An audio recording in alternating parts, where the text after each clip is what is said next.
Hey everyone, Anders here. Today we're going to go over this week's video update on live servers. First, we have the new Enhancement UI renewal. They've overhauled the Enhancement UI to hopefully make it more intuitive, and they've added an enhancement inventory so you can keep enhancement materials in one place. They raised the trigger threshold for the enhancement chance confirmation window, so you're not getting spammed as often, making the enhancement process smoother. Enhancement materials will now be automatically moved to this new enhancement inventory, so even if you are new or a returning player, you don't have to micromanage your inventory as much.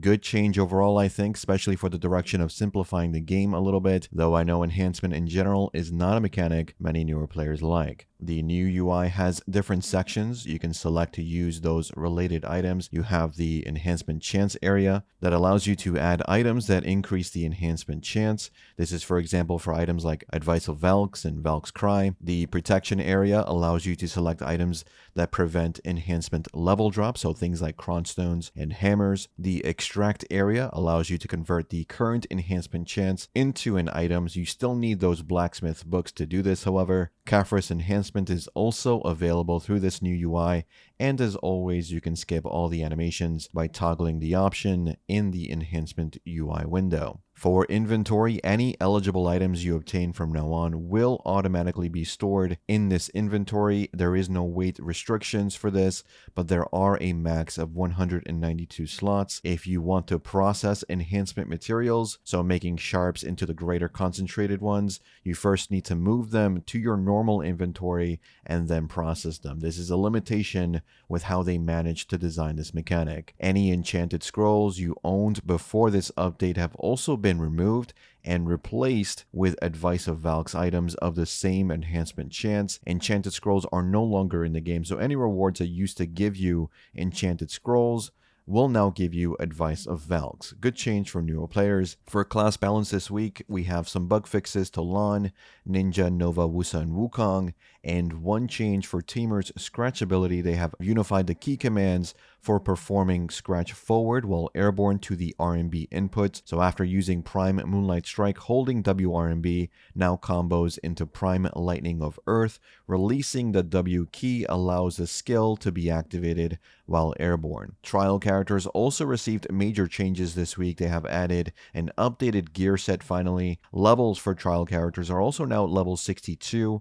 instead of 60 when you create them. You now also have a magical fitness box that allows you to max out your breath, strength, and health levels. And they have made it so that pep buffs, crystal presets, Black Shrine server buffs, and the Millennial Wild Ginseng buff no longer apply to trial characters. For Edania, they have added the Thrones Dominion UI. Those who have become Edanas will now have access to this new UI through the Thrones Dominion button to check which areas your privileges are active in. For sailors, we have some changes to prepare for the upcoming Blue Battlefield Naval PvP mode that's coming out next month. Quick sailors on large ships specialize in increasing cannon range. Their internal testing showed that crews made up entirely of quick sailors could hit targets from beyond visual range, so out of render distance. They thought this would be a problem as it would overemphasize stacking a single stat. So to remedy this, they have capped the maximum firing range for quick sailors to line of sight distance. To compensate, they've widened the horizontal firing arc, giving you more options in various battle situations. Essentially a nerf to quick sailors' force stat while buffing their vision stat. In Arena of Arsha, they have made it so that Black Spirit Rage and character resource gauges are all reset at the start of every match. Item changes include things like making beginner Blackstones family bound instead of character bound, reward changes to the dice game to get more Advice of Valks, world bosses now despawn after 15 minutes instead of 30 minutes, so 15 minutes it will despawn. This means their enrage phases have also been modified, and this should theoretically make it less of a time commitment to subjugate each boss. This only applies to Kazarka, Nightmare Kazarka, Nuver, Bloodstone Nuver, Karanda, Stormbringer Karanda, Kudum, Thundercloud Kudum, Garmith, and Often. Vel's HP has also been reduced by 10%. For Edania zone changes, Orbita's Castle Grave of Light now received the power of light and darkness faster than before, from 4 seconds to 1 second. They improved the Manticore mechanic, so no longer triggers the elimination mechanic when no remnants of the seer are nearby, and they changed the curation speed of the tablet-shaped Guardian's altar to be slightly slower when entering Marnie's realm in Tenebron Castle. In Zephyros Castle, they increased Zephyros Shadow Knight's detection range for nearby players by 250%. They also increased Beelzebub's return range by 25%, and they fixed the issue where players with karma below -500 would not take damage from patrolling guards at night. For other changes, they added a visual effect to highlight unacquired geographic knowledge available in the Ulukita region. They added new Black Spirit dialogue that unlocks as you progress in the Edania main story, and they added category descriptions to the detailed categories in the Monster Zone Info UI. For events, we have Angels and Demons Descend, which ends November 6th before maintenance.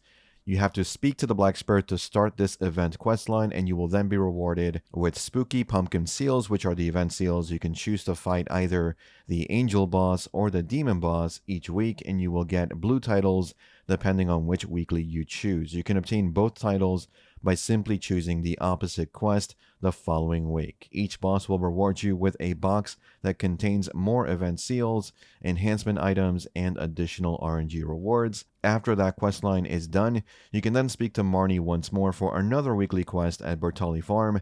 This quest will reward you with spooky pumpkin candy basket boxes that contain enhancement items and more event seals.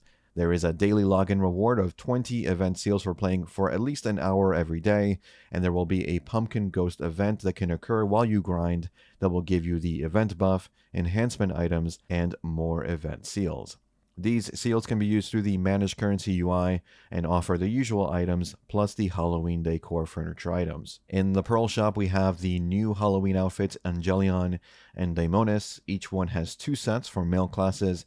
Angelion is shirtless and has wings only on set A. Use the preview in the store to check how each one is going to look for your class so you know which one you want. Shy also has their own specific style where they have a hoodie as well as the wings, so double check which one you're buying.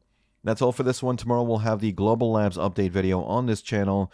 Every Global Labs also has a written summary by me on the Discord, usually as soon as it comes out. So feel free to join the Discord through the link in the description if you haven't already. And lastly, expect more videos on the channel now that I'm back from my hiatus. And as always, thanks for watching. Thanks for listening. I'll see you all in the next one. Take care.